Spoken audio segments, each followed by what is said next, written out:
الحمد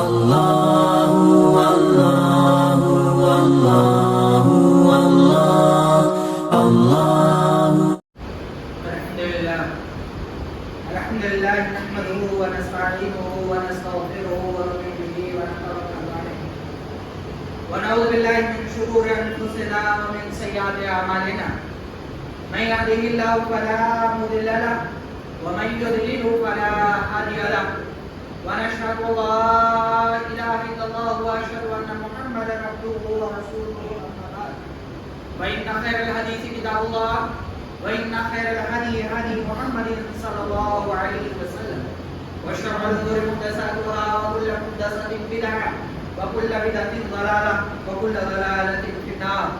أعوذ بالله من الشيطان الرجيم. بسم الله الرحمن الرحيم.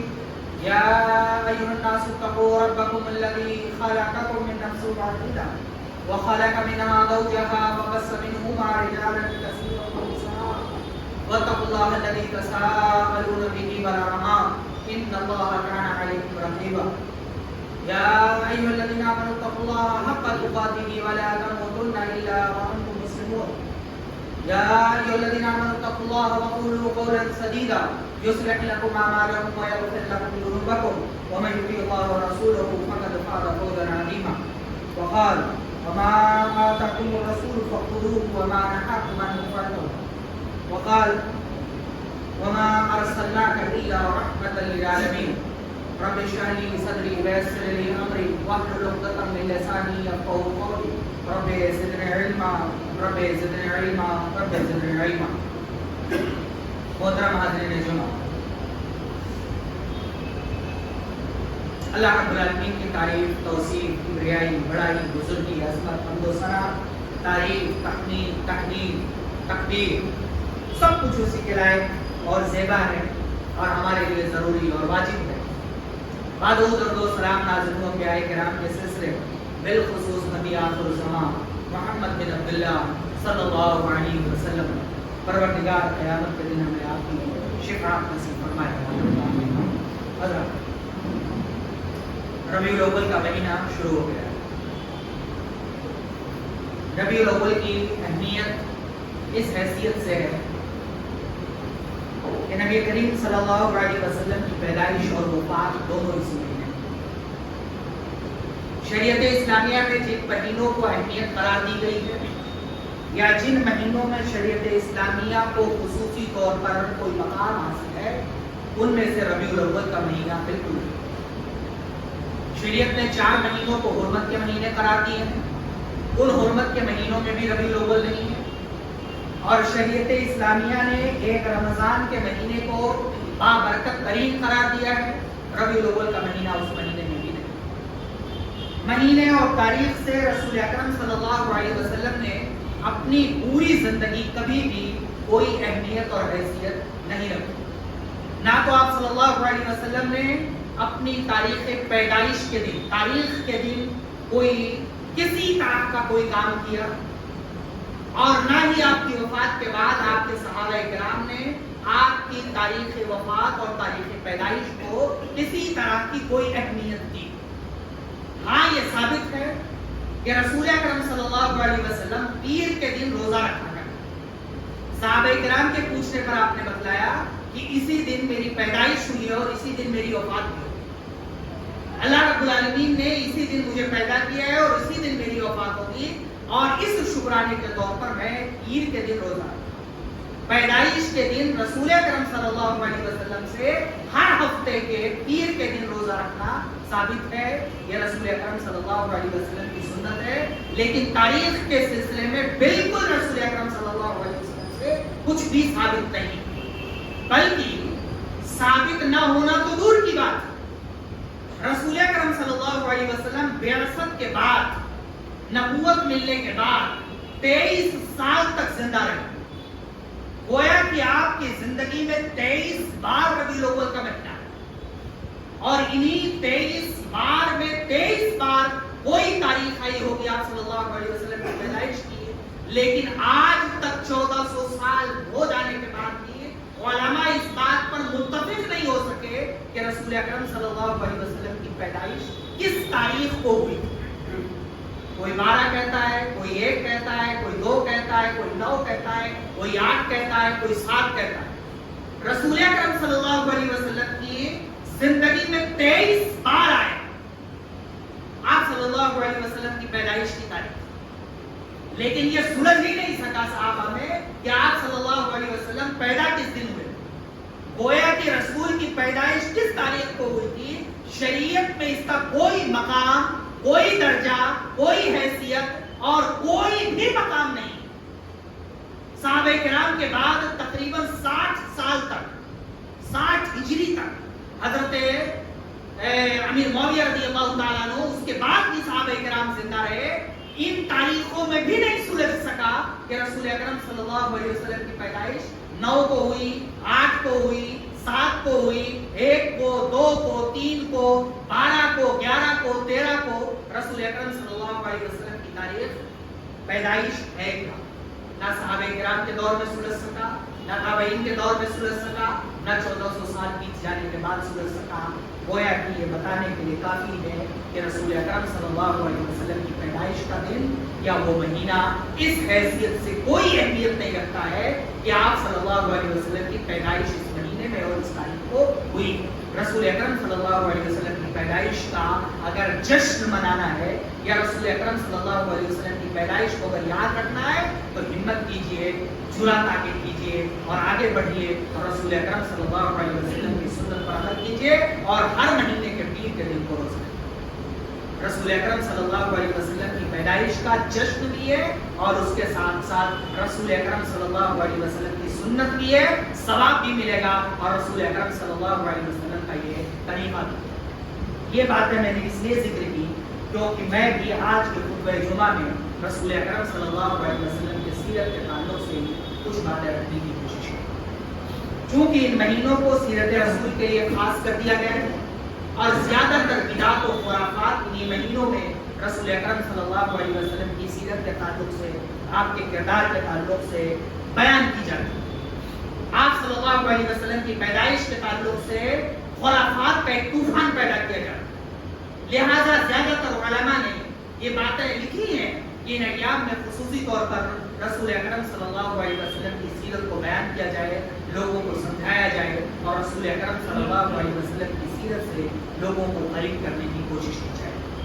رسول اکرم صلی اللہ علیہ وسلم جہاں رحمت للعالمین تھے، قابل اتباع آخر تھے، اسوہ کامل آخر تھے، وہیں نبی کریم صلی اللہ علیہ وسلم کی سیرت کو زندگی میں نافذ کر لینے سے دنیا اور آخرت دونوں کی کامیابی ہماری قدم چکی۔ رسول اکرم صلی اللہ علیہ وسلم نے جو دیا ہے اسے بھی لینا ہے اور رسول اکرم صلی اللہ علیہ وسلم نے جس سے منع کیا ہے اسے بھی لینا ہے۔ اپنی 40 سالہ زندگی میں رسول اکرم صلی اللہ علیہ وسلم نے 60 سالہ زندگی میں رسول اکرم صلی اللہ علیہ وسلم نے جو کچھ کیا ہے، جس طریقے سے کیا ہے، جس انداز میں کیا ہے، اس انداز میں ان تمام باتوں کو کرنا ہمارے لیے ضروری ہے، واجب ہے اور اس کے لیے ضروری ہے کہ ہم سیرت رسول صلی اللہ علیہ وسلم کا مطالعہ کریں، سیرت رسول کے پڑھنے کے حلقے قائم کریں، سیرت رسول کو سمجھنے کے حلقے قائم کریں۔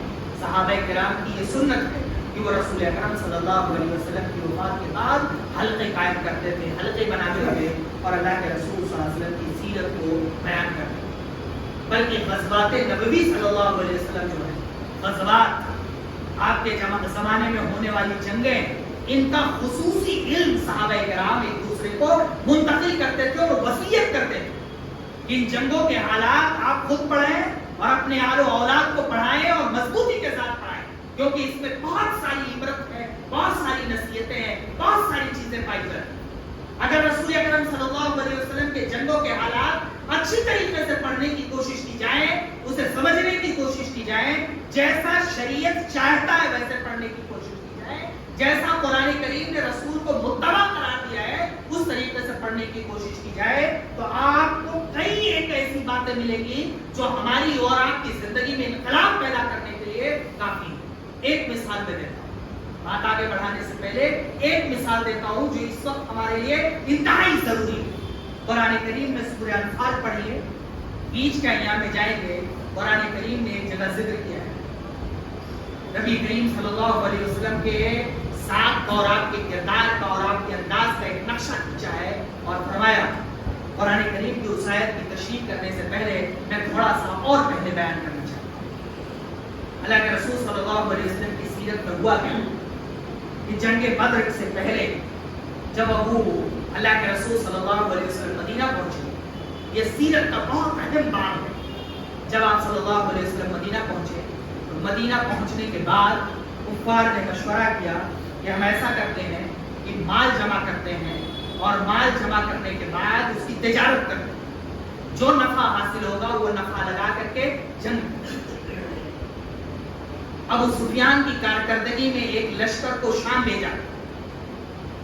لشکر نے شام میں تجارت کی اور جب لشکر شام سے تجارت کرنے کے لیے لوٹا اور مدینہ کے آس پاس سے گزرگاہ تھی اس کی گزرنے کی کوشش کی، اللہ کے رسول صلی اللہ علیہ وسلم کو مدینہ میں پتا چلا کہ ابو سفیان کا لشکر شام سے چل کر کے مکہ تجارت کر کے واپس جا رہا ہے مکہ، اور اس کے پاس لوگ بہت کم ہیں، افراد بہت کم ہیں، فوجی بہت کم ہیں، اور مال اور لشکر بہت زیادہ ہے، جانور بہت زیادہ ہے، بہت آسانی کے ساتھ اسے حاصل کیا جا سکتا ہے. رسول اکرم صلی اللہ علیہ وسلم نے مدینہ میں مشورہ کیا. صحابہ کرام کی وہ جماعت جو جنگ بدر میں 313 شامل تھی، وہ دراصل وہی لوگ تھے. انہیں لے کر کے آپ صلی اللہ علیہ وسلم ابو سفیان کے قافلے کو روکنے کے لیے مدینہ سے نکلے. ادھر رسول اکرم صلی اللہ علیہ وسلم مدینہ سے نکلے، ادھر ابو سفیان کو بھنک لے گئی کہ رسول اکرم صلی اللہ علیہ وسلم مدینہ کے راستے میں کھڑے ہوئے ہیں اور ہمیں کسی صورت میں اس لشکر کو لے کر کے مکہ نہیں پہنچنے دیں گے. ابو سفیان نے ایک آدمی کو مکہ بھیجا مدد کے لیے اور اپنے اس لشکر کو لے کر کے سمندر کے کنارے کا جو نیچے کا راستہ تھا اس راستے کو پکڑا اور کنارے کنارے نکل گیا. رسول اکرم صلی اللہ علیہ وسلم جب راستے میں پہنچے تو آپ کو پتا چلا کہ لشکر جا چکا ہے، وہ قافلہ جا چکا ہے، اور مکہ سے ابو جہل کی قیادت میں 1000 کا لشکر مکہ سے چل چکا ہے اپنے قافلے کو بچانے کے لیے. مکہ سے چل چکا ہے اپنے قافلے کو بچانے کے لیے.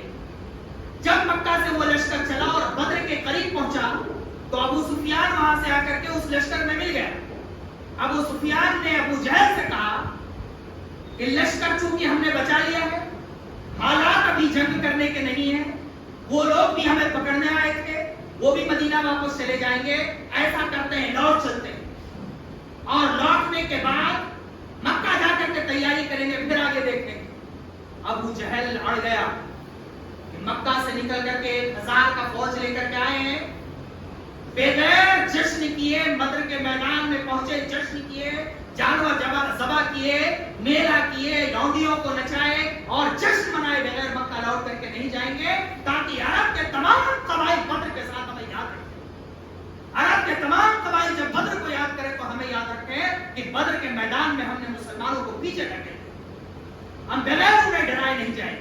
جب ایسی صورتحال پیدا ہوئی تو رسول اکرم صلی اللہ علیہ وسلم نے مدینہ کے لوگوں کو اکٹھا کیا اور مشورہ کیا کہ ہم لوگ جو کرنے کے لیے آئے تھے وہ تو ہوا نہیں، لشکر جا چکا ہے، 1000 کا لشکر آ چکا ہے، ہماری تعداد بہت کم ہے، لیکن ہم ڈریں گے. صحابہ کرام میں سے زیادہ تر لوگوں نے مشورہ دیا کہ آپ لوٹ چلیں. رسول اکرم صلی اللہ علیہ وسلم کی مرضی بھی یہی تھی، کیونکہ آپ صلی اللہ علیہ وسلم گھر سے جب نکلے تھے تو آپ کا معاملہ جنگ کرنے کا نہیں تھا، آپ کا معاملہ صرف چھوٹے سے قافلے کو روکنا. قرآن کریم نے بہت صاف لفظوں میں اسے بیان کیا ہے اور وہاں ایک لفظ استعمال کیا ہے کہ آپ بھی ایر کو چاہتے ہیں. ایر اس قبیلے کو، قافلے کو کہتے ہیں جو ابو سفیان کا قافلہ، اور اللہ چاہتا تھا کہ بڑا فیصلہ، آپ کی خواہش تھی کہ قافلہ میں جائے جنگ نہ کرنا، اور اللہ چاہتا تھا کہ آج کے دن فیصلہ ہو جائے، اور وہی ہوتا ہے جو اللہ رب العالمین چاہتا ہے. رسول اکرم صلی اللہ علیہ وسلم نہ چاہتے ہوئے، صحابہ کرام نہ چاہتے ہوئے میدان بدر میں گئے اور دنیا نے نقشہ دیکھا کہ اللہ رب العالمین نے کہا. اب یہاں رک کر کے میں چند باتیں آپ کے سامنے رکھنا چاہتا ہوں جو سیرت رسول کے مطالعے سے ہمیں پتہ چلتی ہیں اور سیرت رسول کو بہت گہرائی سے کیوں پڑھنا چاہیے؟ نمبر 1، غرور اور تکبر اللہ رب العالمین کی قسم ہے۔ رب العالمین اللہ کے رسول صلی اللہ علیہ وسلم نے ایک حدیث قدسی میں فرمایا کہ پروردگار نے فرمایا الکبر ردائی، تکبر میری چادر ہے اور جسے کھینچنے کی کوشش کرتا ہے اسے بخشتا نہیں۔ خدا بننا اللہ رب العالمین کو بالکل پسند ہے۔ اللہ رب العالمین بہت سب کچھ معاف کر دیتا ہے، لیکن جو خدا بننے کی کوشش کرتے ہیں پروردگار انہیں دنیا میں کسی طور پر بھی نہیں چھوڑتا۔ ابو جہل جیسا فاسق، کافر، مجرم رسول صلی اللہ علیہ وسلم کے ساتھ ذلت کے تمام تر معاملات کو انجام دینے والا، آپ کے تکلیف کے لیے ہر ایک معاملہ کرنے والا، ایک دعا پروردگار سے اپنی ہلاکت اور بربادی کا کرتا ہے کہ بدر کے میدان میں جائیں گے اور دنیا بدر کے ساتھ یاد رکھے۔ ایک غرور تھا، ایک تکبر ہے، ایک خدا بننے کی حیثیت ہے، ایک خدا بننے کی ہیبت پیدا کرنے کا معاملہ ہے۔ رب العالمین نے اسے بدر کے میدان کے ساتھ ہی چمٹا کر چھوڑ دیا۔ جب بھی بدر کے میدان کا ذکر آتا ہے تب اس کا ذکر ضرور آتا ہے اور تمام لوگوں کا ذکر آتا ہے۔ لہٰذا ہم تمام لوگوں کو سیرت رسول کے اس باب سے یہ نصیحت ملتی ہے کہ کبھی بھی خدا بننے کی کوشش نہیں کرنی چاہیے۔ خدا کو سب کچھ پسند ہے، اسے بندہ پسند ہے، خدا نہیں۔ دوسری چیز، تقدیر مقدم ہے ہمارے عمل کا، دار و مدار صرف ہماری محنتوں تک محدود ہے۔ ہم جتنا بھی چاہیں، جو بھی چاہیں، جیسے بھی چاہیں، جس طرح سے بھی چاہیں، وہی ہوگا جو پروردگار چاہے۔ اللہ رب العالمین کو ہم سے صرف مطلوب ہے ہماری محنت، ہماری کوشش، ہماری طاقت لگانا، ہماری طاقت صرف ہے۔ پروردگار کبھی نتیجہ نہیں دیکھتا ہے، ہماری محنت، ہماری کوشش اور ہمارے دل کی گہرائی کو دیکھتا ہے۔ یہ جائے کہ وہ پیغمبر ہوں، اللہ رب العالمین کے تقدیر کے آگے ان کی فکر، ان کی سوچ اور ان کا انداز اور ان کی آرزو نہیں چلتی۔ رسول اکرم صلی اللہ علیہ وسلم چاہ رہے ہیں کہ کیا کریں؟ قافلہ مل جائے، جنگ نہ کرنا پڑے، اچھی طریقے سے مال حاصل آ جائے، مدینہ میں جا کر کے مدینہ کی معیشت کو مضبوط کریں۔ لیکن پروردگار کی چاہت کیا ہے؟ آج میدان بدر میں فیصلہ ہو جائے کہ کس طاقت کو قوت کے ساتھ رہنا ہے اور کسے فنا ہو جانا ہے۔ اگر یہ نقطہ سیرت رسول سے اخذ کر کے ہم اپنی زندگی میں نافذ کر لیں تو ہماری زندگی سے 90% برائیوں کا خاتمہ ہو جائے۔ یہ اگر مان لیں اور تصور کر لیں کہ دنیا میں ہوگا وہی جو پروردگار چاہے گا، تو چوری کرنے والا آدمی چوری سے رک جائے، بے ایمانی کرنے والا آدمی بے ایمانی سے رک جائے، جھوٹ بولنے والا آدمی جھوٹ بولنے سے بچ جائے، زنا کرنے والا زنا سے رک جائے۔ دنیا کے جتنے تمام فتنے ہیں ان تمام فطروں کے کرنے والے ایک تو اپنے آپ کو خدا سمجھتے ہیں اور دوسرا یہ چاہتے ہیں کہ سوچ اور عمل اور انجام تینوں ہمارے ہاتھ میں۔ صرف عمل ہمارے ہاتھ میں ہے، انجام ہمارے ہاتھ میں نہیں ہے، اور عمل ہمارے ہاتھ میں ہے اور اس میں کامیابی ہمارے ہاتھ میں۔ اگر ہماری زندگی میں یہ نافذ ہو جائے کہ پروردگار ہمیں رزق اتنا ہی دے گا جتنا ہمارے مقدر میں لکھا ہوا ہے، تو آدمی سامان میں ملاوٹ کر کے کیوں بیچے؟ ملے گا اتنا ہی جتنا پروردگار نے مقدر میں لکھ رکھا ہے، اور بے ایمانی کرنے کا گناہ الگ سے ملے گا۔ رسول اکرم صلی اللہ علیہ وسلم کی سوچ اور فکر کی اہمیت نہیں ہے۔ آپ صلی اللہ علیہ وسلم کی خواہش اگر اللہ رب العالمین کی خواہش سے ٹکرا جائے، آپ صلی اللہ علیہ وسلم کی چاہت اور آرزو اللہ رب العالمین کے تقدیر سے ٹکرا جائے، اللہ رب کے رسول صلی اللہ علیہ وسلم کا دلی جذبہ اللہ رب العالمین کے بنائے ہوئے تقدیر کے خلاف چلی جائے، تو رسول اکرم صلی اللہ علیہ وسلم کی اس دلی جذبہ، اس خواہش اور اس اہمیت کی کوئی حیثیت نہیں ہے۔ پھر ہم اور آپ اور کیا؟ اگر یہ دل میں ہم اپنے بیٹھا لیں کہ ہوتا وہی ہے جو منظور خدا ہوتا ہے، پروردگار جو چاہتا ہے وہی ہوتا ہے، ہم کتنی بھی کوشش کر لیں، کتنی بھی محنت کر لیں، کتنی بھی کامیابی کے راستے چل لیں، لیکن اللہ رب العالمین دے گا وہی، تو کیوں نہ اللہ رب العالمین کے بتائے ہوئے راستے پر ہی چلیں؟